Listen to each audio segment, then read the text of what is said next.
Good morning, everyone, and welcome to session 3. And today we're going to discuss two very important points. When you think of conducting research, what should be the right process to conduct a research? Is it that you find out a issue, you find out a problem, and then work on that? Or what is the right way to conduct a research? Is it that you should have some objectives with you?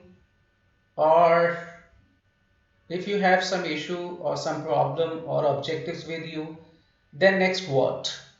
Will it be a qualitative research, quantitative research? You want to explore something?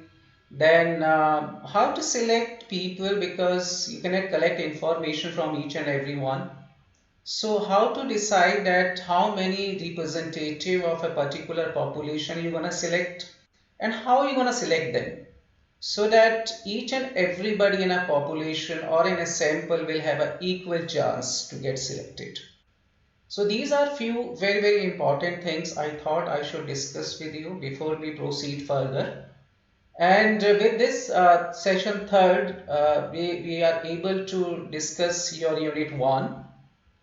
So listen carefully and understand what we are discussing today, because if you understand the research process, definitely you will be able to conduct research. And this is the beauty of a research that you can start from a scratch, you can give your opinion, and if you use scientific way of conducting a research, then you are not supposed to bother about what earlier research has been conducted, what outcome or output they have given. Because the whole environment is dynamic. In social science, a lot of things are also dynamic. So people keep on working, people keep on researching that, okay, this time, this hypothesis we have developed, this proposition we have developed, and let me check the theory, is it still relevant? So we're gonna discuss that. So today it's gonna be a very important lecture because we're gonna talk about research process. So here you can see very two important point. What would be the research design process? And second thing we're gonna cover today, why to do research. I remember in last two classes we have put some light on a concept that why we need to conduct a research. So here we will discuss more, we will dig more, we will explore more. But before that, we'll talk about research design process. And I request you all, please listen carefully and note down questions, and we will discuss at the end of our lecture today. If you have any question, you can raise your hand or you can ask, or you can put your query in chat box. So I will try to answer your questions. So let us begin today this discussion on research design process. So once again, good morning to all, welcome, and let us start our journey. We started with day 1, day 2, and this is session 3. And we discuss about the concept constructs. We discuss what is research, what is business research, and now we are entering into the another domain, that is uh, how to conduct a research. If you know the process, then you will be able to understand and you will be able to conduct the research. So let me see how many of you are here with me. Let me just give you. So here is the objective of today's discussion, that we're gonna decide. We're gonna discuss research design process, and we'll end our discussion with a topic, why to do research. Um, Generally, if you just think about social science research, why do we conduct research? Just for the sake of conducting a research, we are conducting a research, or we are trying to find out a solution to a particular problem. So In past few years, the mindset or people or the government, they are looking for solution to different issue, different problems. So here we need to find out some solution to different problems, and that would be possible either you explore something, go and explore something new, or maybe which people not aware of and you gonna discuss that, you're gonna describe that, or you feel that why these things behave in such a manner, why do people behave in such a manner, that you're going to describe and you're going to explore, and finally you can say that people behave, people react, people act because of this. So that become theory. Or whatever proposition hypothesis you develop, that because of this people react in such a manner, people behave in such a manner, you are giving a justification, or you are looking at a justification which earlier people proposed, and now you are checking that proposition that earlier people had given this kind of theory, this kind of proposition they had given, and you want to find out is it still relevant. So that is something which has occurred in last 5 or 6 years. Now people are looking for a real kind of research, a real kind of research project, and they are giving you some kind of solution in terms of outcome and output. So before I jump to next slide, let me ask all of you, do you have any idea what may be the possible, what may be possible um, steps in a research design? So let me see all of you if you can answer in your chat box. So we continue with our topic today, and let me show you, you already have given a good response. Different steps of research design. So in general, if you want to conduct a research on the basis of a review of literature, I am giving you some steps of research design, and here you can see everybody. I hope it's visible to all. First, very important thing, you're going to define your research objectives. That, okay, I'm going to conduct this research. These are different objectives of my research. And we'll dig more about this, that what should be the objectives, how you decide what should be the objectives, and where problem exists when you define your objectives, right? So without any problem which is existing in a society, in an environment, or you are looking for a solution to a particular problem, that will reflect on your objectives, right? So here your objectives would be a one side of a coin, but other side of a coin will represent your issues or problems. So in general, when we talk about the research process, here what we need to do, we need to understand that these are my research objectives. I'm going to conduct research on this topic. So I have these 1, 2, 3, 4, 5, 6 objectives of my research.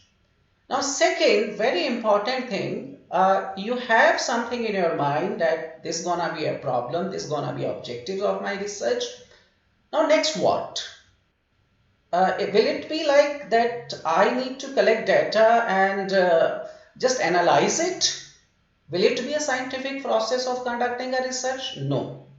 You need to focus on very important point, that would be a planning a research design. What is this planning a research design? Here you can see very important thing, assembling. Who gonna be part of your research? Who gonna be a respondent in your research? Who gonna be giving you response in your research? And how do you select them? So is it that you go to your friends, your classmate, and talk to them that, hey, I'm going to conduct this research, this is my objective, this is a topic, please give me information? Or You're gonna float your questionnaire on WhatsApp group, and then you tell people, see, this is my objective, I am conducting a research, please reply. Or generally people, what they do, they develop a questionnaire, go to market, go to mall, and collect information. Is it the right way? So what should be the sample size on the basis of a review of literature? And secondly, what should be the scientific method of deciding that who gonna be a part of your research? If you are done with this, your half work is over. Because it's very difficult task, because whenever we go for PhD Viva or MPhil Viva, or generally when we conduct a research, this comes in our mind first, that who gonna be our respondent, who gonna give us information. I mean, it's not an easy job. And how many people we will select for response? Should it be 100? Should it be 30, 30? Should it be 200, 300, 400, 10,000, 1,000? So it's very weird to say right now that, okay, this should be a right kind of sample size. And beside that, on what basis you will decide that I'm gonna use these different tools and technique? So the biggest question arises here before you go and collect data. Should you develop your own questionnaire? Please note down, everybody. This is very important point. Should it be a self-structured questionnaire, or you have taken a questionnaire which already been developed by someone and you are using that particular questionnaire? So it's not a simple thing to conduct a research. It looks very simple, that you have some problem, objective, collect data, use SPSS, and use some technique, and then this is analysis and recommendation and outcome. No.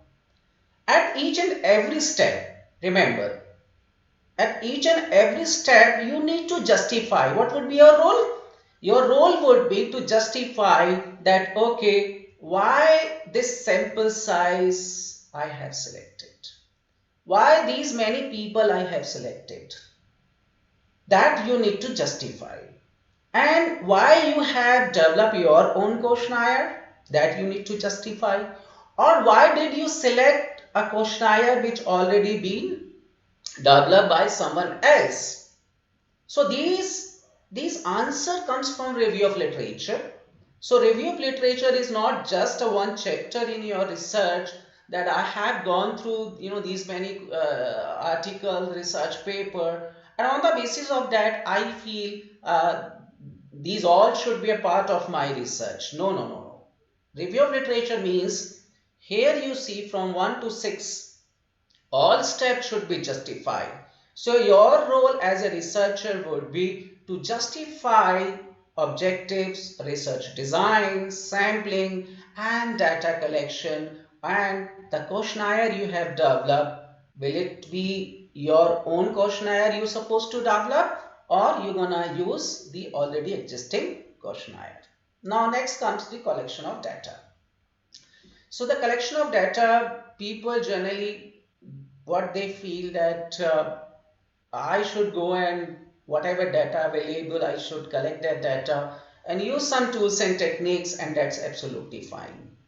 But believe me, nowadays, a lot of people, I mean, I have seen 85% to 95% scholars, they take more pain, they take extra initiative, they come out from their comfort zone and go for primary data.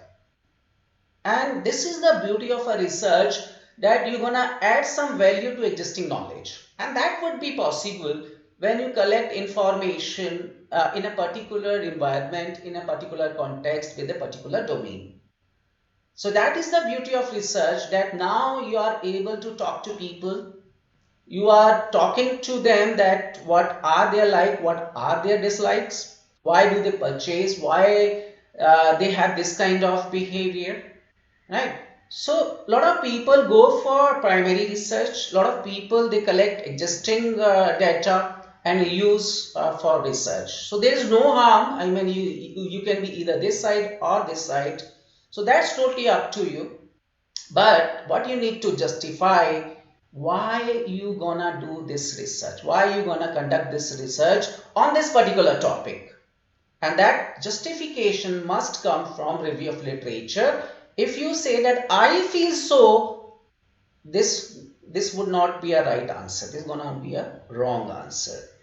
Now let's move further. Fifth point, that would be a data processing and analysis.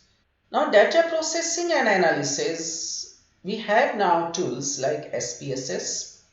And now if you don't want to spend money, or you don't have in your office, I mean in your institution, what you need to do, a lot of scholar, they go and learn R programming.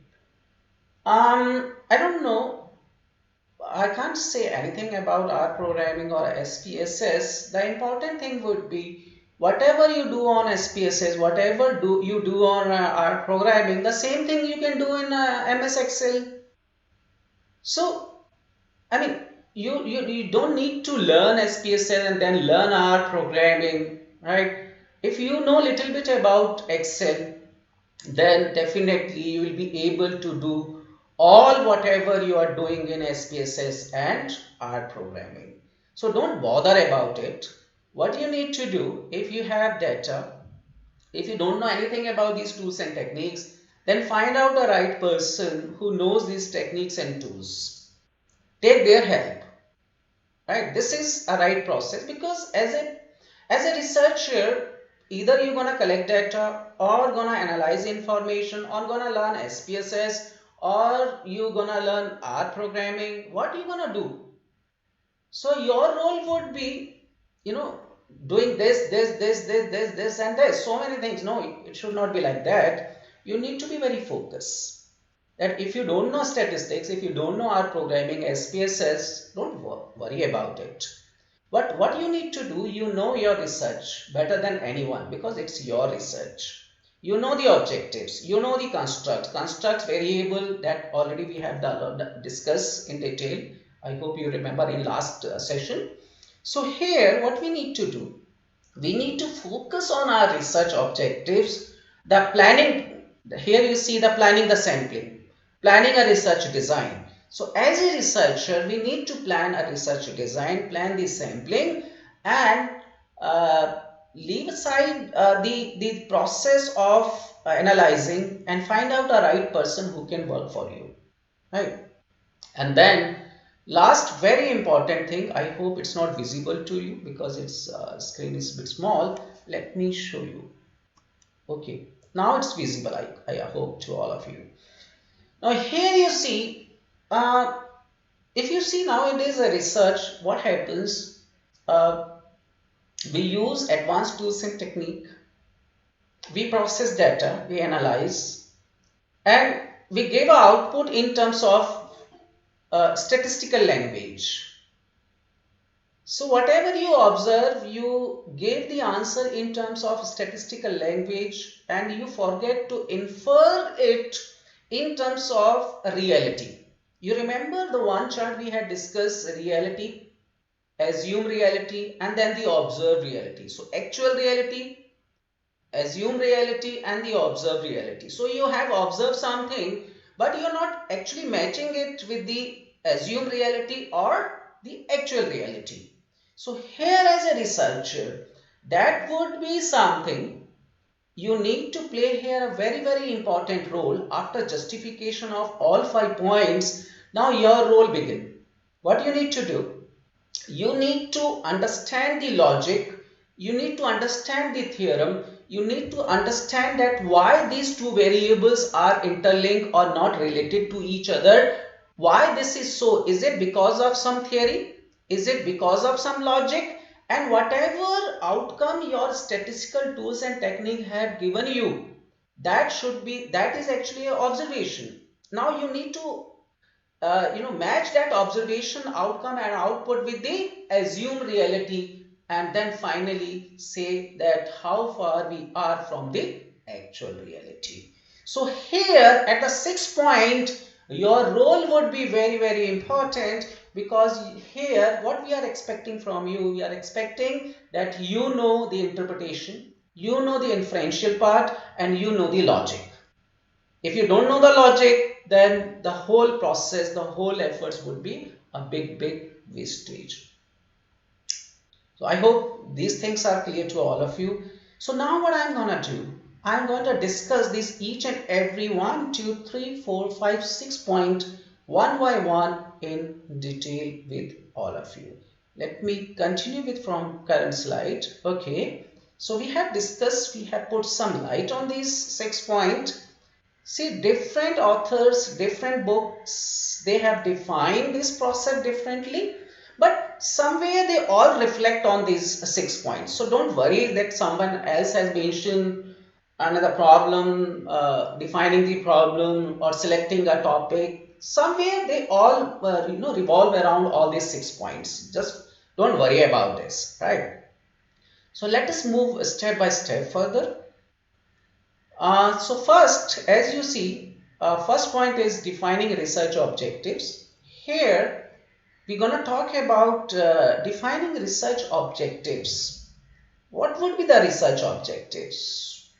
You're going to solve a particular problem, or you're going to describe something that these things are like this, or you feel nothing has happened till today. But I'm saying whatever you feel, you need to justify with review of literature. So if you feel that this is so, you need to find out justification, you need to find out some review of literature which will support your feeling, which will support your research objectives. So it's not that out of blue you come out and one fine day you're sitting under a tree and apple fall and you feel, oh, this is something I should work on, I should research on. No, no, nothing like that, believe me. Whatever research topic you have, whatever area of research you have, find out a good review of literature and read, go through all that particular journal. Don't go for 6, 7 or 30, 40 journals. Just select a best one journal and go through last 1 to 3 year papers, and then you will start feeling very good that yes, you know your topic, you know that this work has been already done, and you know that this need to be required in future. Because research, when you read review of literature, you read articles, research paper, it gives you some idea that okay, this is missing. So note down that point, that what was missing in that paper and what that author has recommended for future researcher to go for further research, or this is missing, so that will become justification. Okay, so let us move with first our topic, defining research objectives of a research process. Here you see, research is conducted to achieve different goals. Now, what is your goal? Your goal is to understand that, okay, what is the trend in market if you just talk about a particular organization in terms of their profit, in terms of their revenue, in terms of their sales. So you want to understand that how expenditure linked with revenue, how cost is linked with the revenue. So you may have different objectives, different goal, and you want to understand that is there any relationship between the profit and the cost or the revenue, or someone has gone for some startup and they are looking for some help from your side, that I want to explore whether people will like my product, it's a new product, or maybe existing product, but the way I am sending this, supplying this product to the customer, the way is different. So I want to understand what would be the response, how people will behave, how people will react, how people will act. So you may have different objectives of, or different goals of your research. Secondly, now you want to find out that okay, we have given this kind of training to our employees. Let us see, their response, whether they like this or not, or there is any improvement in their performance or not. So we need to see different angles, right? We need to explore different angles.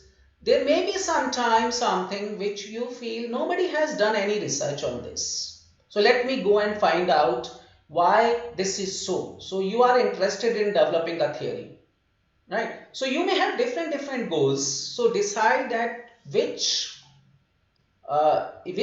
issue, which problem would be your goal, which area would be your goal. So here you need to be a bit conscious, because if you find out something and there's no review of literature, then it would be a big problem for you. Because when we discover something, we feel that this is something new and nobody has done any research ever, and that is something you're gonna explore. I don't know how you will work, because it's gonna be a very difficult task for you. It would be a kind of qualitative research. There may be instances where people conducted a research on a one person. So that was a one person case study, one village case study. So that case study is also a research, right? It's not that you're going to use advanced tools and technique, then it would be a perfect research. Research means you are describing, you are exploring something, that is also a research.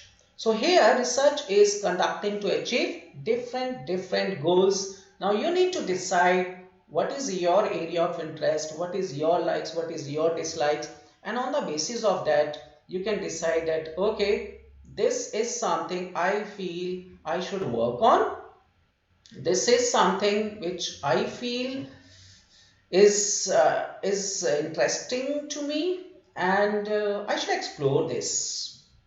For example, recently I was on leave for 1 week last. Let me. Um, so okay, so this is in defining research objectives. First, you can see research is conducting to achieve different goals. Second, very important thing you can see here, the research might be aimed at exploring an opportunity. So this was an opportunity for me to explore, you know, market is already there. People want to explore something, but they don't know how to go about it. So here, as a researcher, it would be your responsibility to aim at either exploring an opportunity, right, to enter into new market.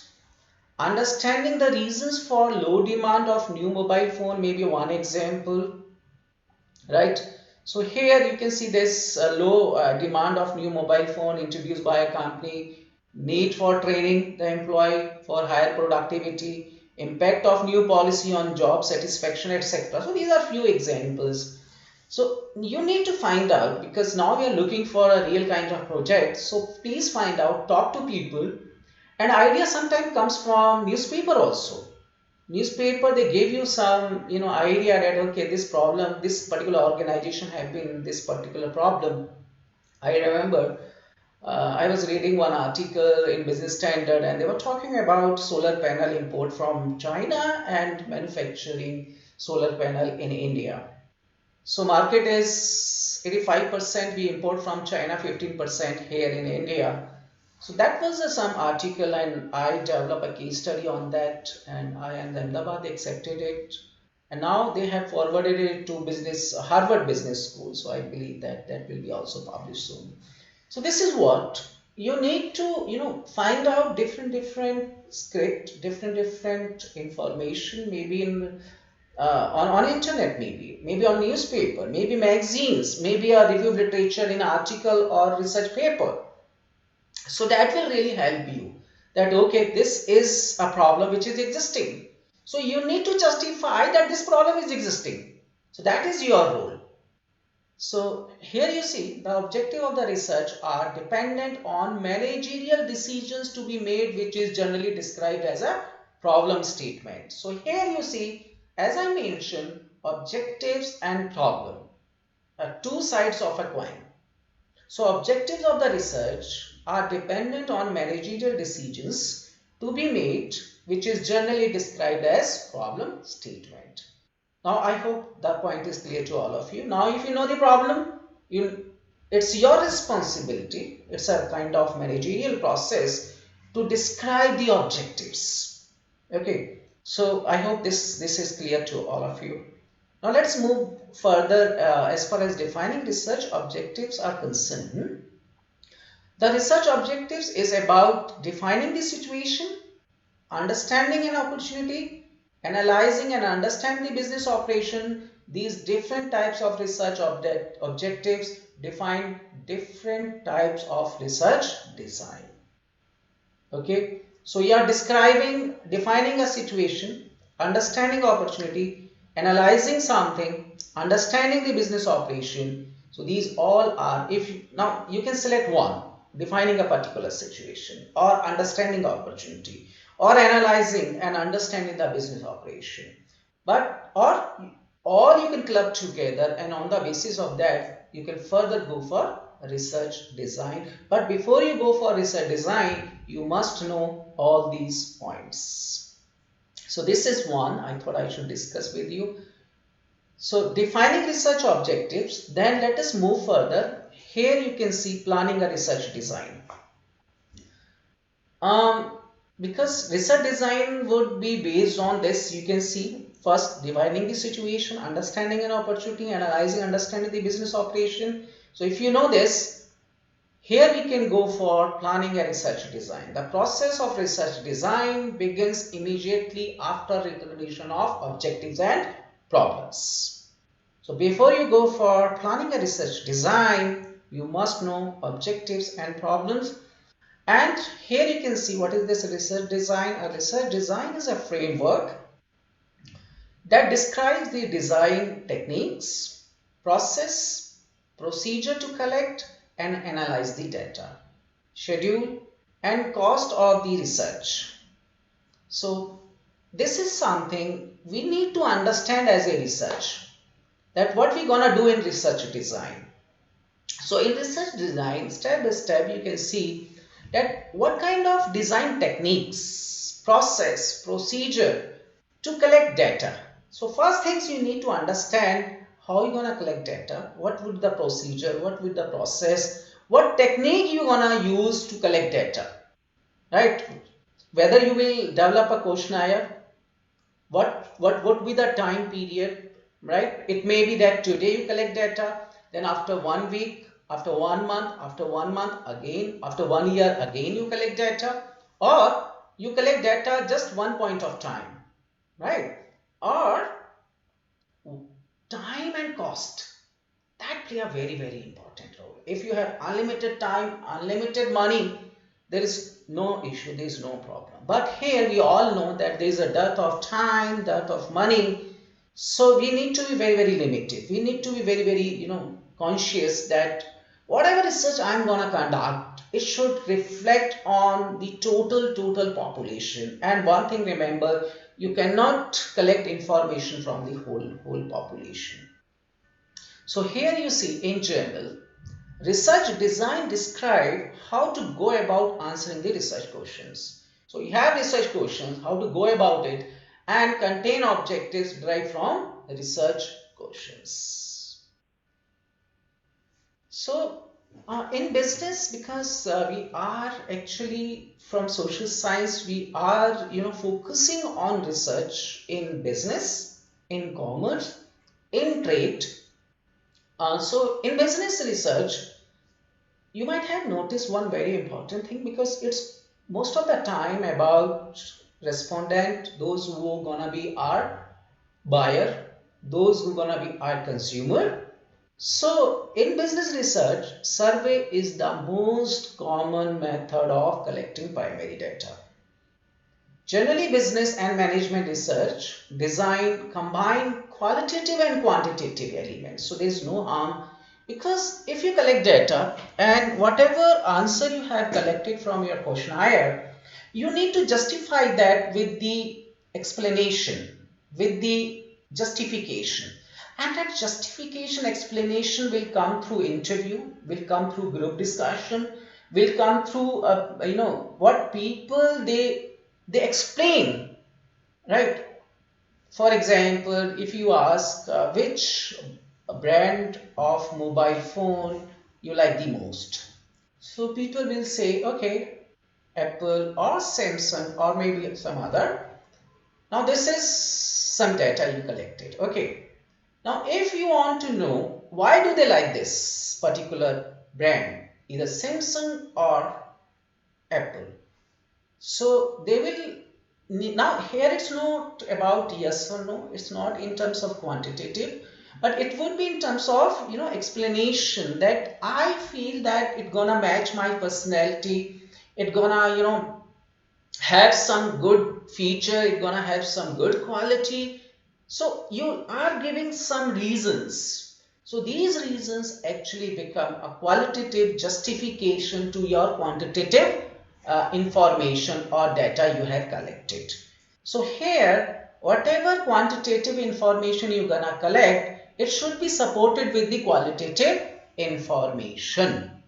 So qualitative will answer to questions why this is so, and quantitative will give you what is this, how is this, right? So why and how will also reflect from the qualitative information. So you need to be very conscious here, because here if you understand these terms, then it's gonna help you in future to conduct a good research. So this is the second point. The third, very, very important, sampling. As I mentioned, that you need to collect data from people, from respondent, and who gonna be these respondent? How you will select them? Will it be because generally we have two methods.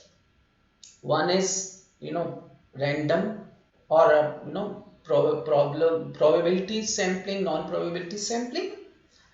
So, in probability sampling, generally, when you want to use advanced tools and techniques, especially I'm talking about statistics, then you need to go for a probability sampling, right? Where, what do you mean by probability sampling? It means you're gonna give a chance, equal chance to all the members of a population to get selected as a sample in your research.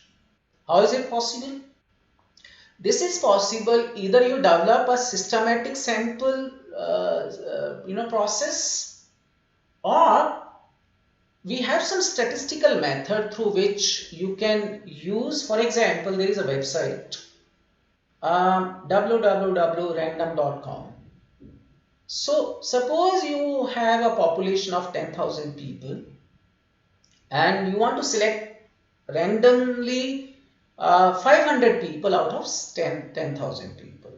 So this software, this particular website will help you to develop, to generate numbers, and these numbers would represent a sample that would be based on random sampling method. So there are different techniques. When we will discussing sampling, I will put more light, but just to make you understand that what is this sampling. So sampling play a very important role. Now here, is it just a random sampling, or maybe suppose you are collecting data from a particular village. Now in a village, what happens? Uh, Generally in our country, especially in India, when we talk about India, in villages, what you see, people from different community, different caste, different breed, they live together. Living together means, I mean, it's not like that this house belong to this particular community, second house belong to other community.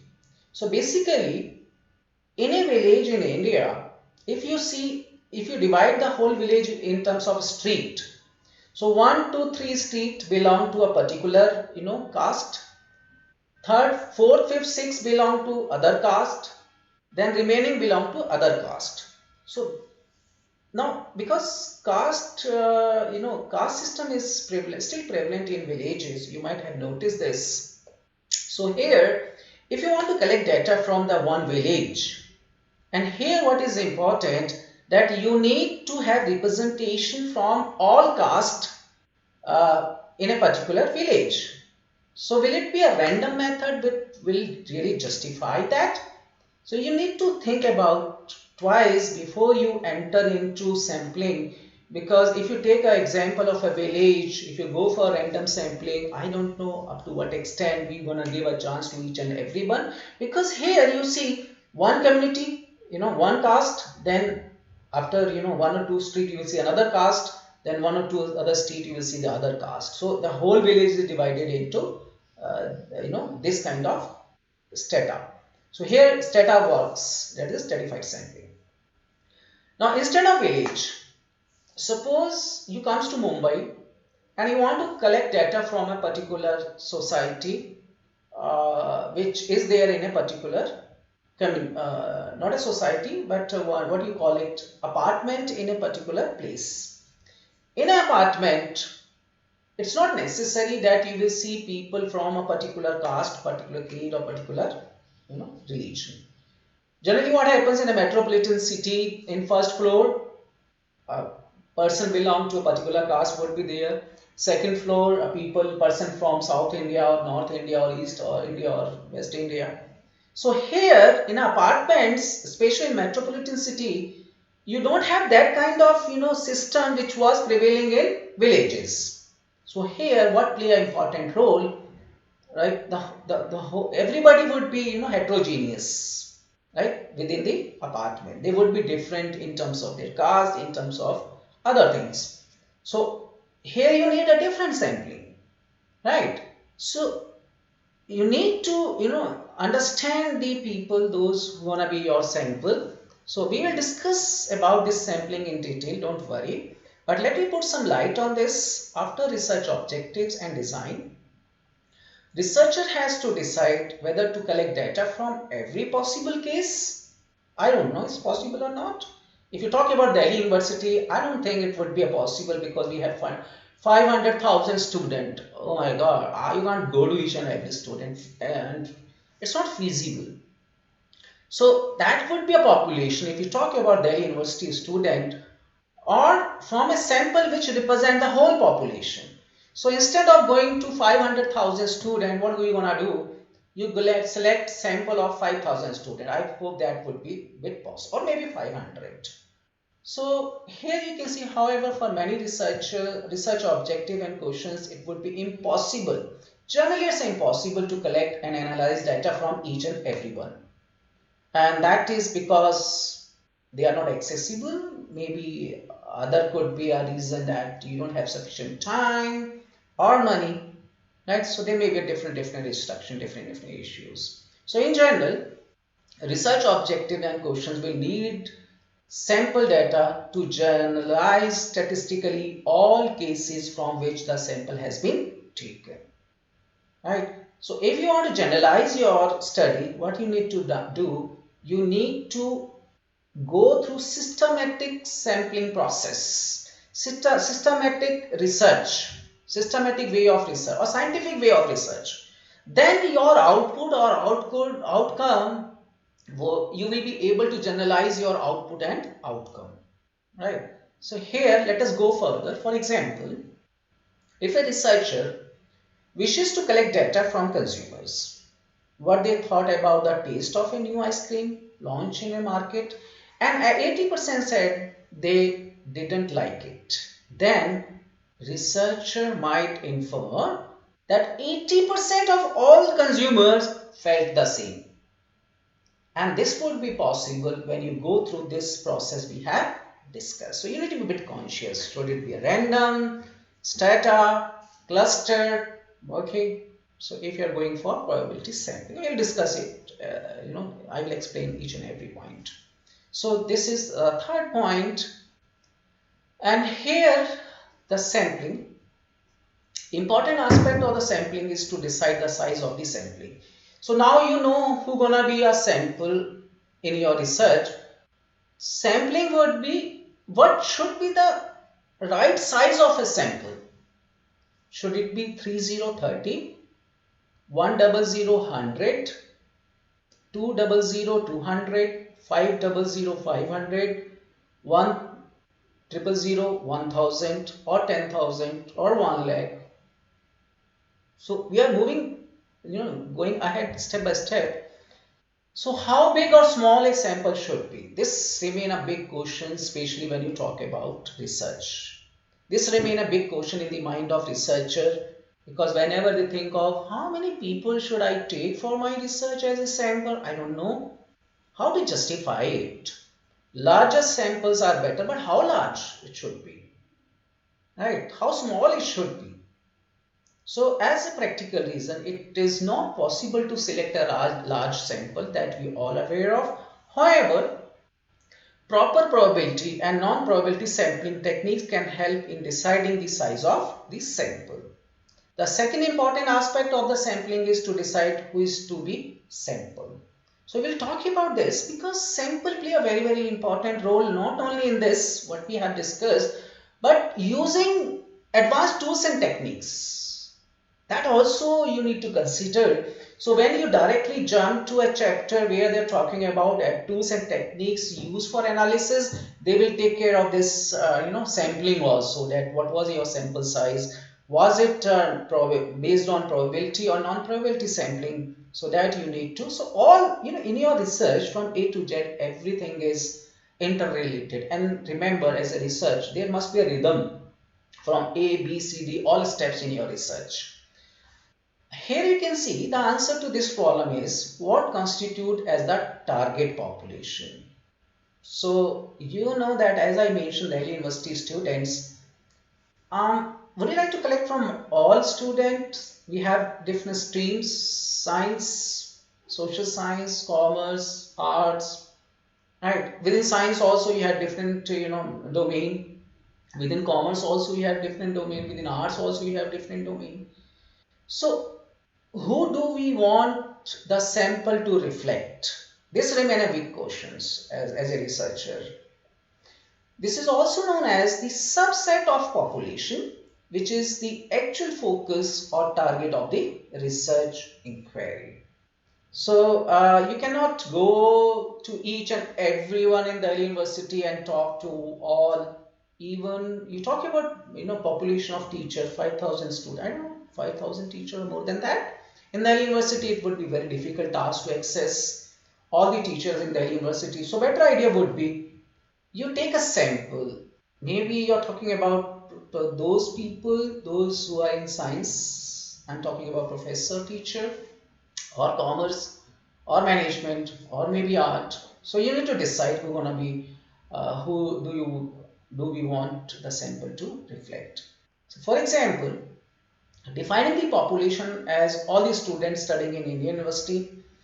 Target population can be student studying in Delhi University. In selecting target population, you can now narrow the focus of your research to Delhi University. So here, Delhi University will reflect on the whole India. So whatever we do, it will represent the whole Indian education system, Indian university, right?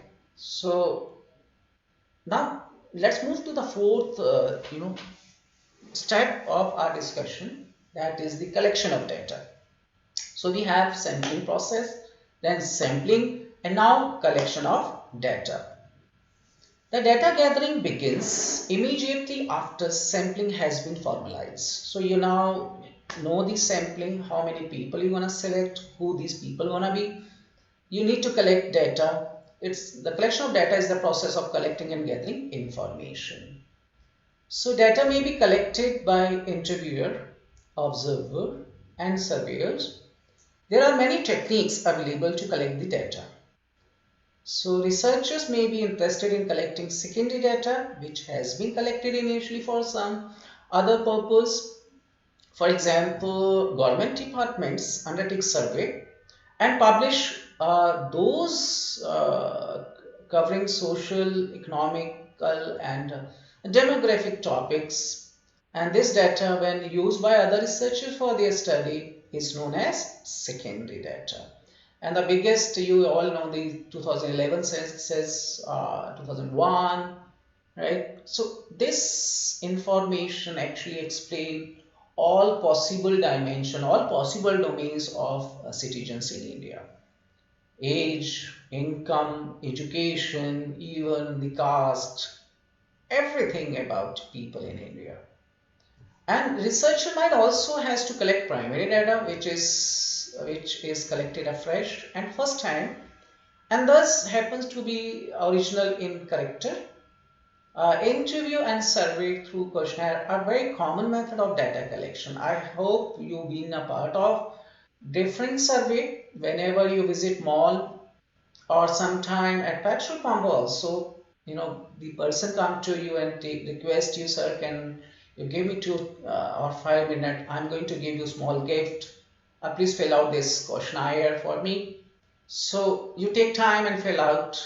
So this is a very common practice here when you visit mall or different public places.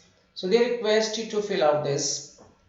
And now, because a lot of things we buy online, a lot of services we take online, uh, so especially in terms of services, you get a feedback form.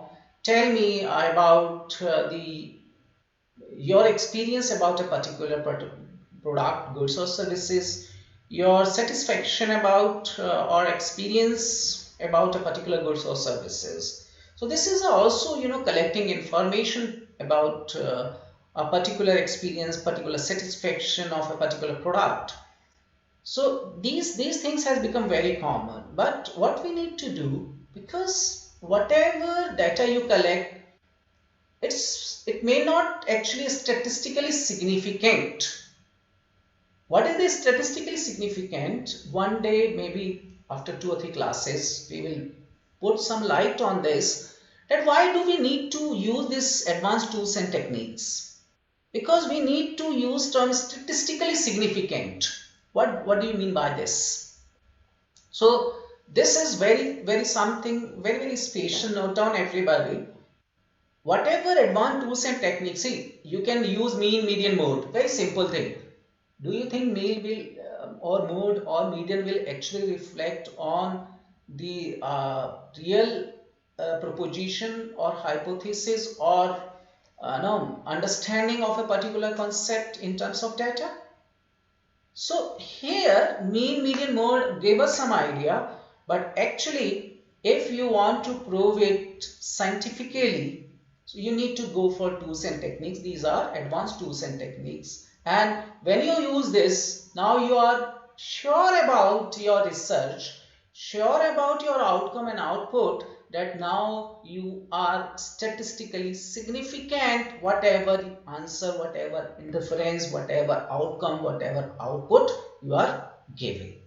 So this all efforts are to use a term statistically significant. Now next, after collection of data, sampling process, we are here at data processing and analysis. The data processing includes, so you have data, what you need to do, you put it in SPSS, that is some kind of coding, you edit, then run SPSS, you have some tabulation, classification of collected data, you divide it in terms of nominal, interval, ordinal, ratio, which is basically scale data. So then on the basis of that you analyze it. See, whatever you put in SPS, they will give you some answer. But as a researcher, you must know how to code whatever information you have collected. How to edit if there is any blank information or there is something missing, how to take care of that, right? Whatever form you have collected, it should be in some cross tabulation or tabulation form, and classification of information must be there so that you can interpret out of that something. And then finally use this information, because I mentioned you must know what kind of data you have collected, then you will be able to use advanced tools and technique, you will be analyze the information.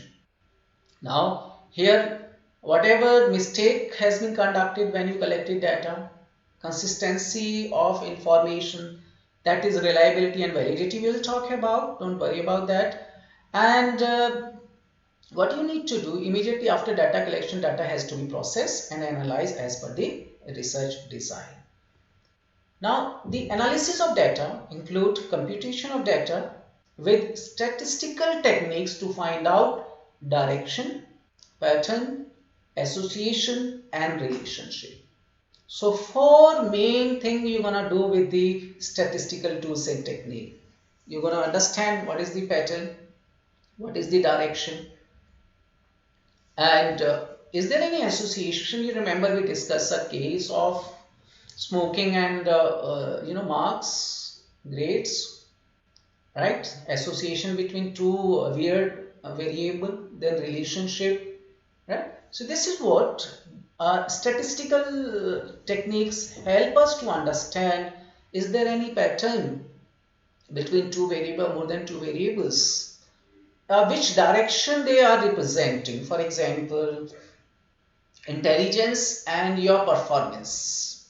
What kind of direction it represents, positive or negative? You know that, you understand that, I hope. So let us move further because we need to discuss a lot of things today. The process of analyzing and validating of data help in supporting and rejecting hypotheses. So here, whatever data you have collected, is it really a valid data or a reliable data? We need to check it with some tools and techniques. Alpha, you remember alpha value we have. Now we have exploratory factor analysis, conformity factor analysis. These all techniques actually help us to validate our data. And then we reject or accept we never ever accept any hypothesis. Remember, we either reject it or we fail to reject. This is scientifically. Please note down, if you wish to have answer to this particular question, why we never ever accept something, I can answer that. Please note down. So two or three, very, very important point. Please note down, because when you defend your thesis, when you defend your presentation, you need to have answer to this different issues, different problems. Okay, so this is data processing analysis, and then drawing conclusion and preparing report.